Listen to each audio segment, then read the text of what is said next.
this lovely lady's experiencing this for the first time.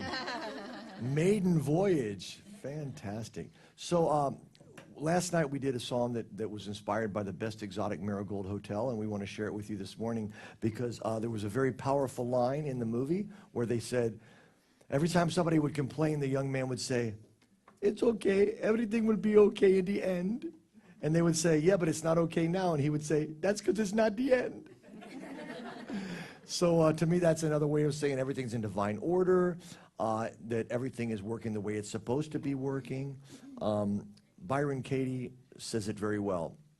If you believe that something happened shouldn't have happened, you will only be miserable all the time. Okay, so anyway, this is the Okay in the End from our new album called It's Not the End. Do, do, do, do. And we do hope you will sing along. Oh, you know, let's make it a little more fun. Let's get a little bit of the feeling. Okay. Now we have it.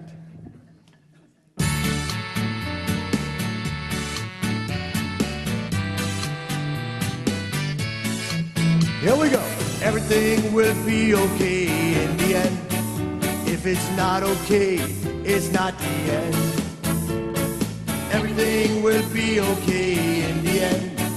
If it's not okay, it's not the end. Let's do it again now. Everything will be okay in the end. If it's not okay, it's not the end. Nothing in this universe will ever last. So if you're feeling low, this too shall pass. Nothing in this universe will ever last. So if you're feeling low, this too shall pass. Because everything will be okay in the end. If it's not okay, it's not the end. Everything will be okay in the end. If it's not okay, it's not the end. Okay, we're gonna sha-la-la now. Sha-la-la-la-la, sha-la-la-la-la-la. Every happy song has to have some sha-la-la-las in it. Sha-la-la-la-la, sha-la-la-la-la-la. Even when the darkness seems to hide your way, after every night, a brand new day. Even when the darkness seems to hide your way, after every night, a brand new day. Because everything will be okay in the end. If it's not okay, it's not the end. Just the audience.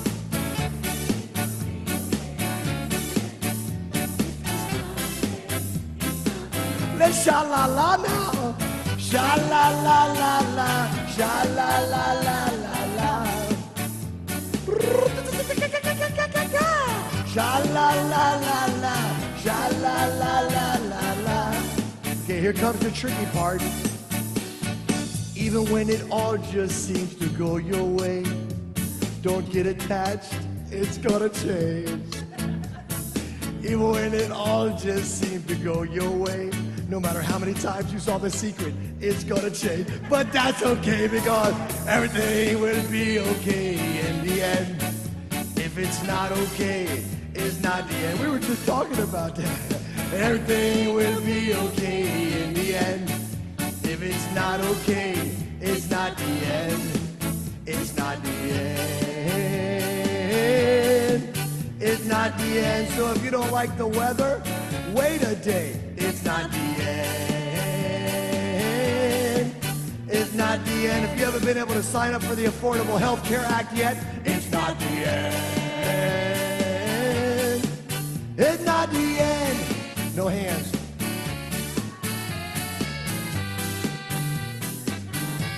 But this is the end.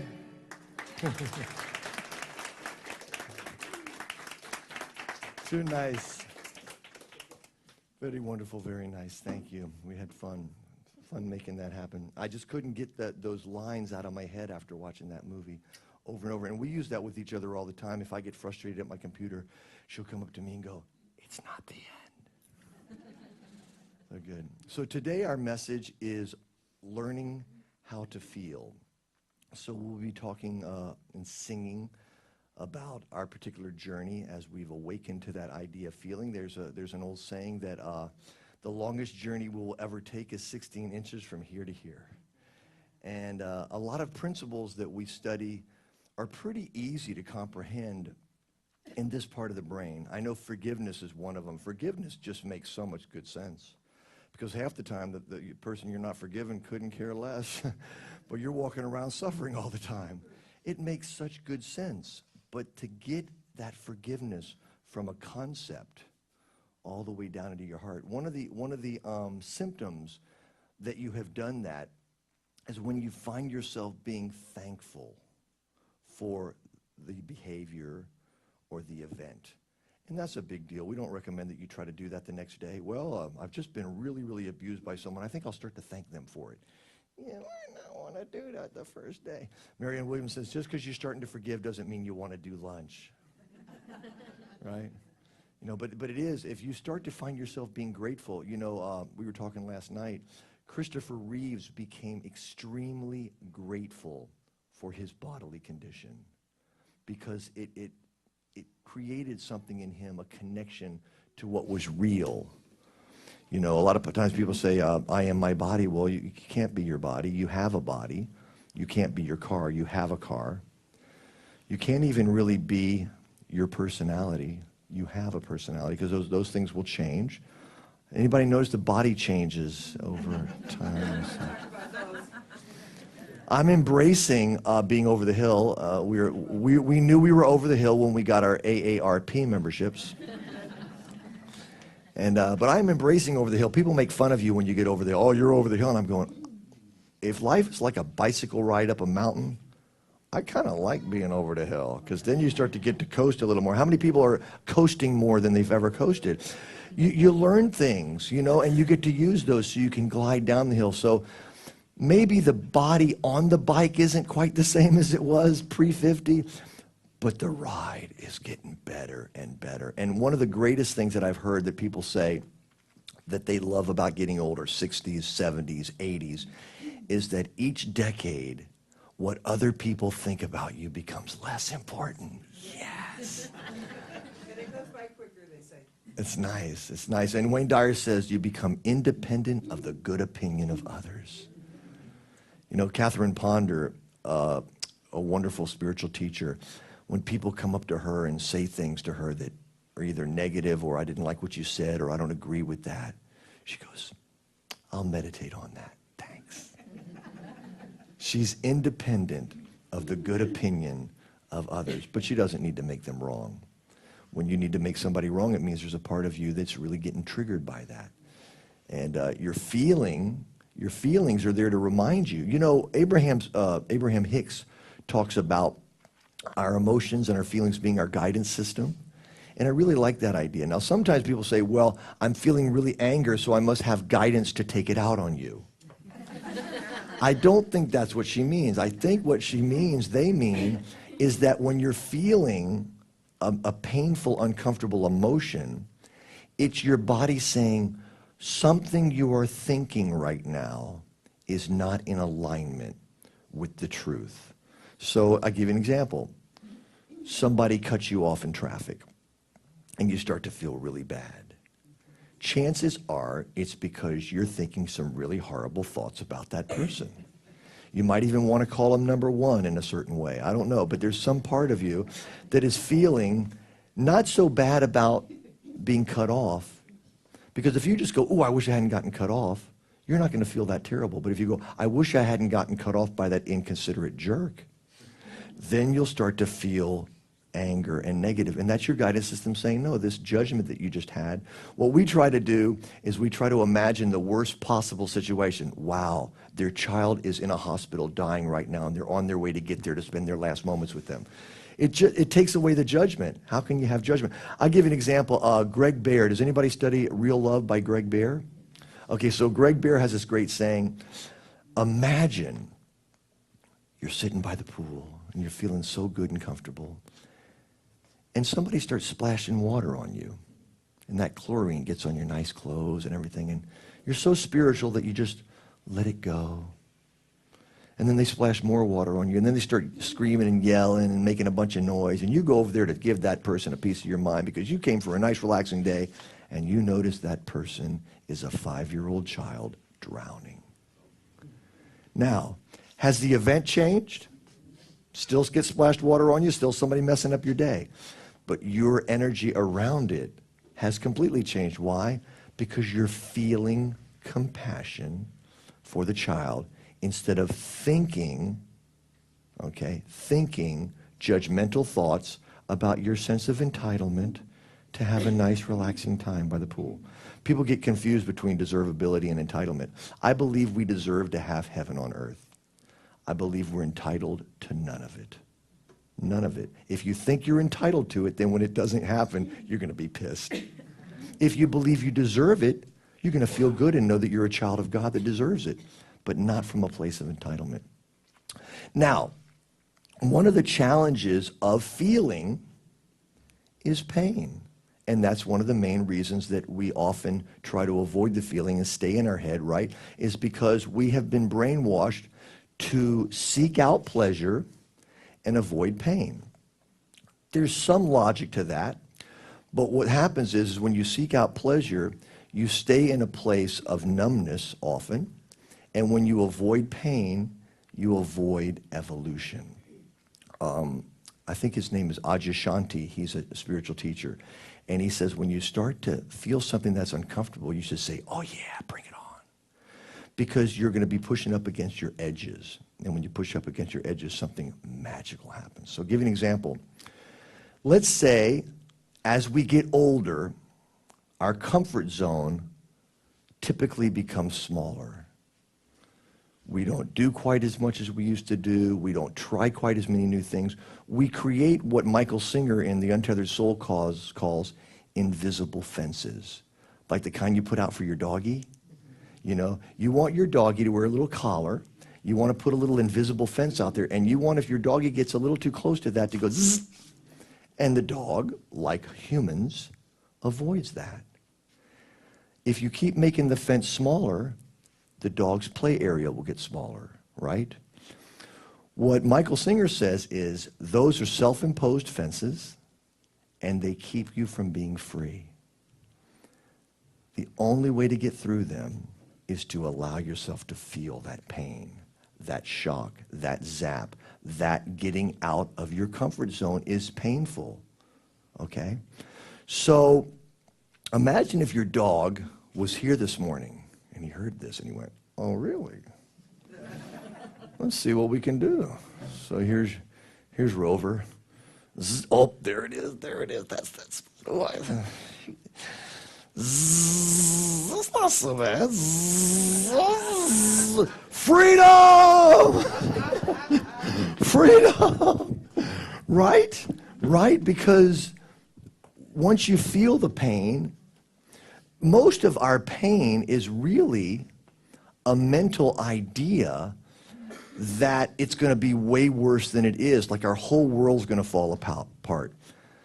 I don't know about you, but most of us felt our world was going to fall apart when our first marriage ended. Anybody else feel like their world was going to fall apart when their first marriage ended?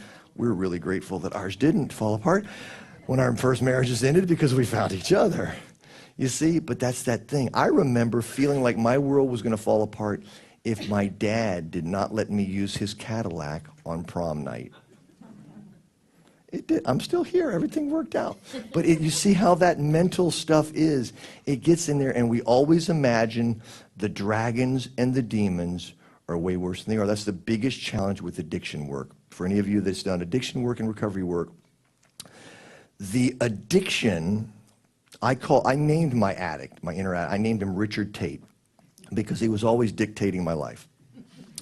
So Richard Tate, the part of Richard Tate that was in me had me convinced, completely convinced, that if I did not have my addiction, that life was going to not be worth living. And of course, that's their job. Because if you don't believe that, you'll get sober from whatever it is. It was totally not true. Life is much more enjoyable and worth living sober, way more. So let's talk about the heart. If you are in your heart space of really being open-hearted, then pain is going to come in, grief is going to come in, all kinds of painful stuff is going to come in. But the great news is, if you keep your heart open, it will flow back out, okay? If we block it, we might block some discomfort, but we also block so many joys. We don't get to be fully self-expressed. And so I have a theory that our heart was designed to be bipolar. Not our psyche. Our psyche is not designed to be bipolar. Our psyche is designed to be strong and courageous and connected to all that is. But our heart, our human emotional self, I believe is meant to experience all of it. The highest highs, the lowest lows. Who likes to go to a movie where that movie's going to take you on a ride? You're going to feel stuff. You're going to be right there. But you don't come home from that movie and go, Bradley Cooper, died. You know, right? You don't really do that. You feel it while you're there, but you keep your heart open and it goes through you, and then you've experienced the roller coaster, the theme park of the movie, and then when you leave, you're even better than you were. Well, what if we could do that with life? What if we could really, really grieve and then it was over? What if we could really feel our anger, not take it out on anybody else, but express it, maybe call a friend and let them know how much anger we have and let it flow through. And we could experience all of it. Then we would be more capable of experiencing the deepest joys, the deepest loves, the deepest everything. But it has to have a back door.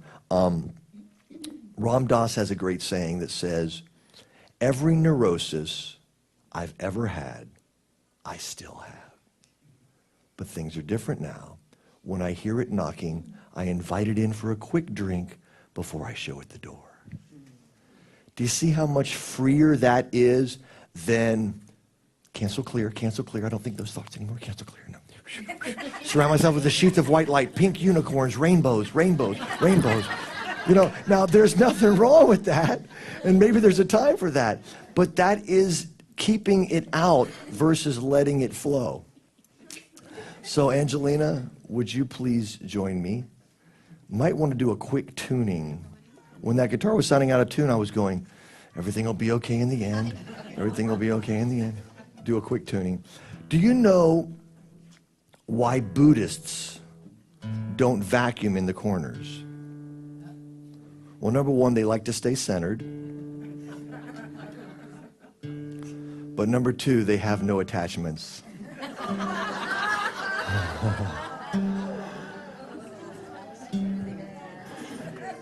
I'll be here all week. Try the veal. Okay. Is that better? Everything would be okay. Yeah, it all went sharp. Must have warmed up a little bit, and everything. Everything will be okay in the end. So I wrote this song probably about a decade ago, when I started to feel my heart crack open. And when it cracked open, I started to get in touch with some grief, some anger that I had avoided because it felt disloyal to my caretakers. And we were talking about this yesterday also.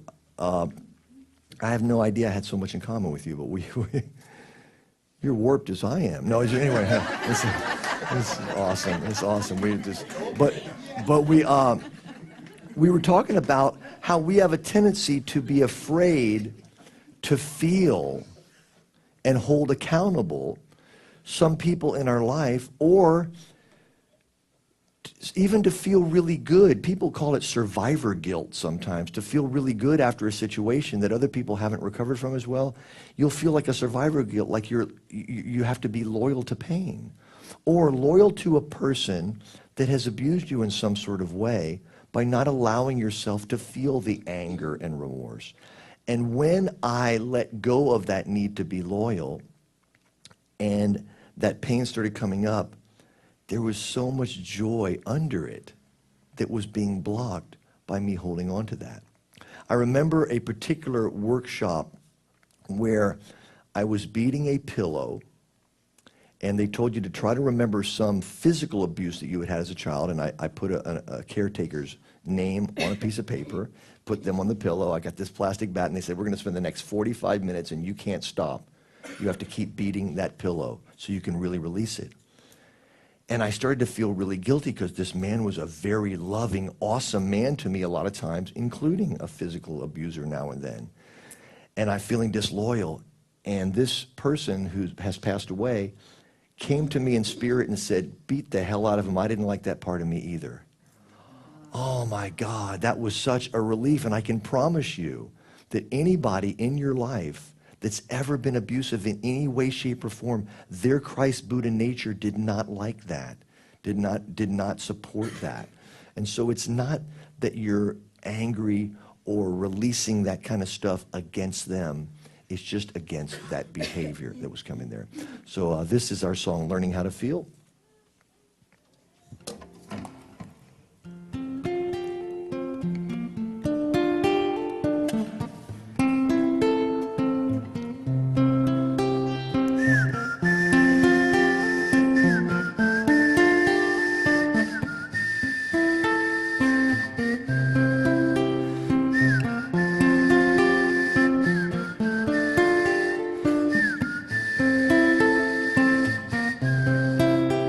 There was a home, there was a family, there was a childhood. I didn't know what was going on, didn't know what was going on. Everything safe, everything warm, everything stable fell apart before my eyes and started feeling wrong. So I found myself a story that would justify my pain, talked myself into believing I could hide behind my words. And I learned how to think, I learned how to do. I sought my completion, I thought it was you. I need to surrender so I can know what's real. I'm going back to a world of innocence, learning how to feel.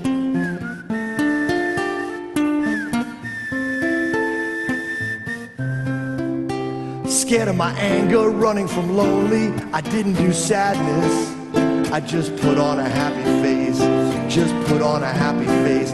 Constantly searching for a new romance, some stimulation, never really satisfied what I was hungry for. Found myself with lots of women telling me I was okay, always seeking validation, but it always went away. 'Cause I learned how to think, I learned how to do. I sought my completion, I thought it was you. I need to surrender so I can know what's real.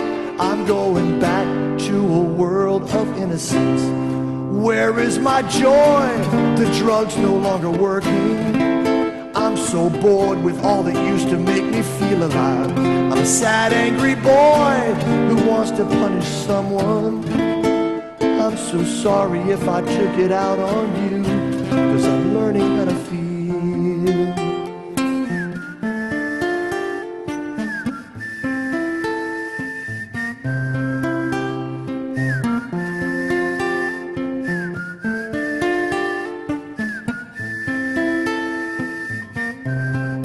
Where is my joy? You know the drug's no longer working. I'm so bored with all that used to make me feel alive. I'm a scared, angry boy who wants to punish someone.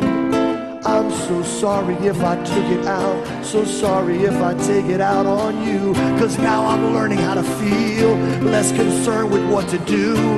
I'm finding my completeness and I'm sharing it with you. Learning how to surrender so I can know what's real.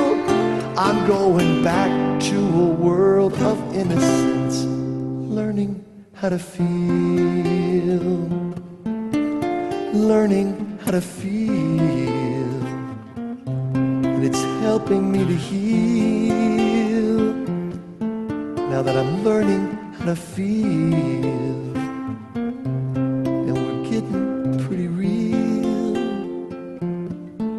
Now that we're learning how to feel, learning how to feel.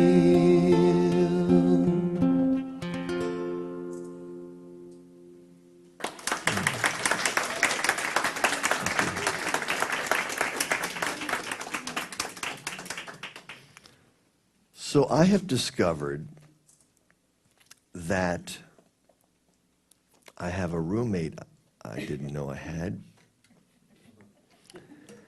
He's psychotic. He's neurotic. He's often suicidal. And he lives inside me. And he is the one that has been keeping me from feeling fully and loving myself fully and knowing the Christ Buddha nature of myself. I've always understood the Christ Buddha nature of myself, but he didn't want me to really know it. He's an imposter. His picture is on my ID. And he thinks he is me. And only through deep meditation did I really get who the real me was. And it's not Armand. He's a liar. He's an imposter. He's my ego. And so those voices will be in there. And if you had a real physical roommate that said the kind of stuff that your imposter says about you, you would kill them. But yet, what do we often do with those inner voices that keep us from feeling? We entertain them. And worse yet, we believe them. We believe when they say stuff. Okay, if they say stuff long enough, I mean, they're always in there. I think there's a little bit of a design flaw in the universe. I would have liked it better if the ego voices were real quiet and the voice of God was boisterous. Why does it have to be a still small voice? God, speak up! Because that's how we evolve. We evolve by getting quiet, getting mindful, getting peaceful, and not listening to those voices, turning down the 100 TVs and turning the one voice up. That's how, and it does, to me, God's voice gets extremely loud through deep meditation, okay, to hear the truth of who we are. And so one day I was meditating, and I remember the voices, and they started saying, dude, there are so many churches to call. There are so many gigs to book. There is so much productive work you could be doing right now instead of sitting there oming. What the hell? And I did what I finally learned how to do, to go, I hear the voices in my head, but I'm not listening. Now, Michael Singer in Unto the Soul says one of the things you can do that will help you is to physically lean back just a little bit and create space between the real you, the observer, the watcher, and those voices that are trying to guide you. Remember, we are here to guide our psyche and ego, not the other way around. But like in the Matrix, if you saw the Matrix, the machines took over. And that's what happened to us. It's all right. It took over, and our job is to take the sovereignty back from them. So anyway, you lean back a little bit and you hear the voices. If you don't entertain them, they'll come up with something new. But at least they won't be saying that particular thing. They'll come up with something new. And eventually they'll try to get your attention. If you only give your attention to the voices when they say positive, awesome stuff about you, they'll say more of that, okay? So anyway, I'm leaning back and I'm saying, I hear the voices in my head, but I'm not listening. And as I lean back, I hear a deeper voice that says, in the space behind the voices, that's where I am. And it was as simple as that. But what happened for me, I got so caught up in listening to the two voices that I just sort of, they both had me. It was like, and I couldn't meditate. But it was all right, because I got a song out of it. So I went upstairs and I said, Angelina, these two very clear energies were happening with me this morning. I'm going to be Armand trying to not listen to his neurosis, and you're going to be my higher power reminding me of who's really, really my personality. Because if you think about it, the part of you that's real is the part of you that was here before your life and will be here after your life. Or better yet, it is life. Because Eckhart Tolle says that the opposite of life is not death. The opposite of birth is death. Life doesn't have an opposite. It's eternal. So you have a birth and you have a death, but all that is part of your eternal life. So the part of you that was eternal, it's not even our hair color. I found that out. The part of you that is eternal, I'm getting lots more new gray. As a matter of fact, the other day, I showed somebody a picture of our cat, and they said, what kind of cat is it? And I said, well, it's a black and white. He said, let me look at you. Oh, no, that's a domestic short-haired black and white. I said, oh, that's the real name for that cat? Yeah, domestic short-haired black and white. And I said, well, now that I'm all settled down and married, I guess I'm domestic. And I just gave my hair to Wigs for Kids a few months ago. I'm a domestic short-haired. And she said, black and gray. Yeah. I know, the truth shall set you free, but first it will piss you off. Okay. So anyway, we're going to sing the song about voices in my head. Hopefully each of you, ourselves included, will have a little bit more clarity when you hear those voices next time and they try to tell you that there's something wrong with you. Because once you are clear enough to actually create space between your real self and that voice, you have dominion. Eckhart Tolle said it this way: first you must identify, then you can disidentify. I am the Tollinator, here to pump up your consciousness. Okay, sweetie.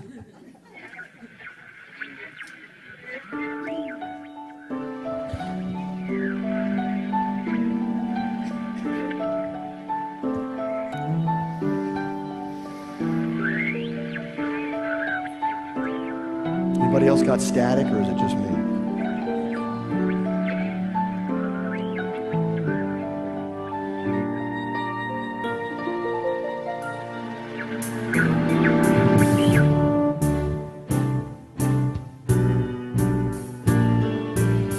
I hear the voices in my head, but I'm not listening.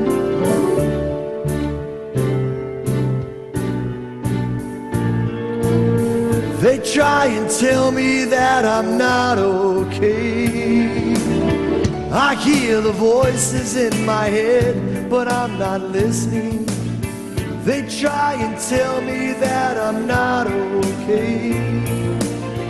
I hear the voices in my head, but I'm not listening. The silence offers me another way. Behind the voices, pure awareness comforts me. In the space behind the voices, I am love and I am free. I hear the voices in my head, but I'm not listening. They try and tell me that I'm not okay. I hear the voices in my head, but I'm not listening. The silence offers me another way. In the space behind the voices, pure awareness comforts me. In the space behind the voices, I am love and I am free. I hear the voices in my head, but I'm not listening. They try and tell me that I'm not okay. I hear the voices in my head, but I'm not listening. The silence offers me another way. In the space behind the voices, pure awareness comforts me. I hear the voices Behind the voices, I am loved and I am free. I hear the voices in my head, but I'm not listening. Pure awareness comforts me. I hear the voices in my head. Behind the voices, The silence softens me. I am free. And I can hear those voices right now. I mean, Oh, rats, I messed we've got up. somebody here for Hope the no very one first noticed. time, and she's this is what we're Golly, doing. I just and want to don't be know how Mark perfect. Why likes can't I this, be and perfect? You know, I just my really, the God. band is so good, and here we are, and I'm Okay, playing on this okay, keyboard, and let's sometimes lean you can back. arrange it. Gotta She's a real breathe, piano player. breathe. It's time Just to a meditate. weird, you know what? It's not the end. It's not the Oh, end. It's everything okay. will I be mean, really. okay. Do they know I got Just this breathe. this jacket from a Gay Men's magazine? I hope not. Oh my It's okay.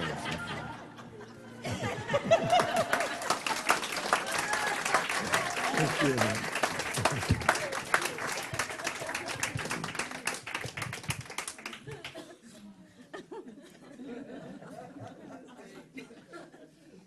Those voices, you just never know what they're going to say. So, having a large heart, when we have a really super big sensitive heart, it can be scary because a lot of stuff will come in, okay?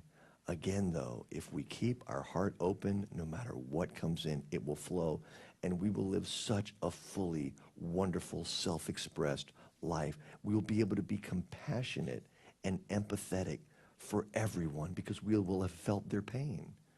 Having a big heart. Michael Jackson had such a big, sensitive heart, and you could hear it in his songs. My belief is that he didn't have an outlet for it to go through. It came in, he felt it, it disturbed him. And rather than having it flow through, he couldn't handle all of that in there. Not because he had a big heart, because we're all designed to have a really big bipolar heart, but because he didn't know how to release all of that sensitivity and all of that discomfort. And so to me, he's a wonderful example for us of what we can do and what can hurt us if we don't let it go free. He wrote a song years ago when he was feeling extra sensitive. And it was about humanity and how she is not taking great care of Mother Earth. And so I'm going to be the voice of Michael Jackson wailing to God, God, what is wrong with these humans that you created? They're messed up. And then Angelina is going to be the voice of Gaia crying out to the humans. Now, for anybody that is concerned about the earth, I've got some really good news. You need not be concerned about her at all. She will kill all of you first. So really, if you want to be concerned about humanity, because if we don't take care of her, she will kill us, and then she will be fine, and then she'll start some, maybe a better breed. Anyway, down the road. So, all right. So this is Michael Jackson's Earth Song. This is from our CD, The Age of Aquarius, and we will close our portion of the service with this song.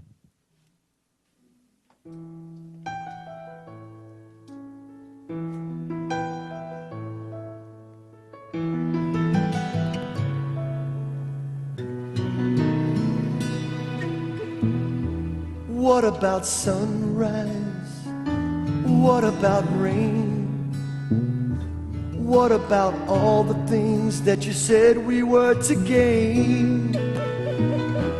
What about killing fields? Is there a time? What about all the dreams that you said were yours and mine? Did you ever stop to notice all the blood we shed before? Did you ever stop to notice the crying earth, the weeping shore?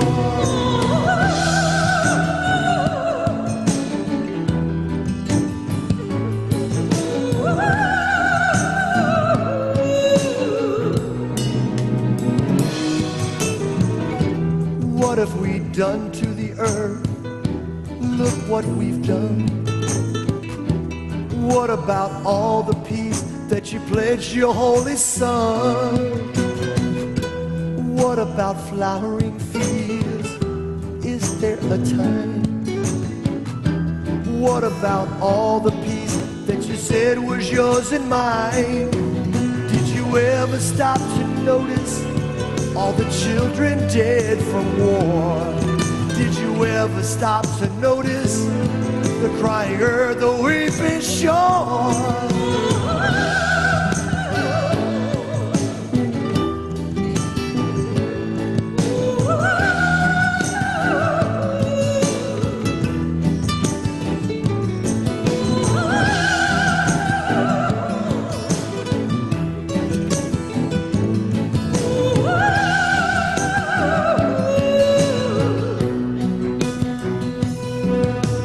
I used to dream, I used to glance beyond the stars.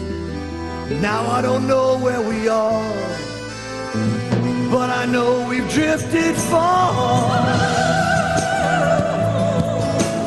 Oh, so far.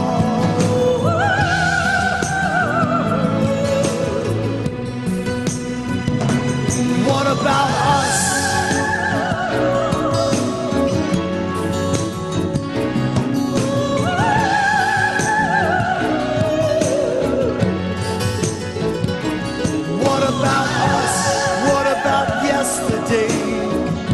What about the seas? The heavens are falling down. I can barely breathe. What about the sacred lands torn apart by creed? What about the common man? Can we set him free? What about us?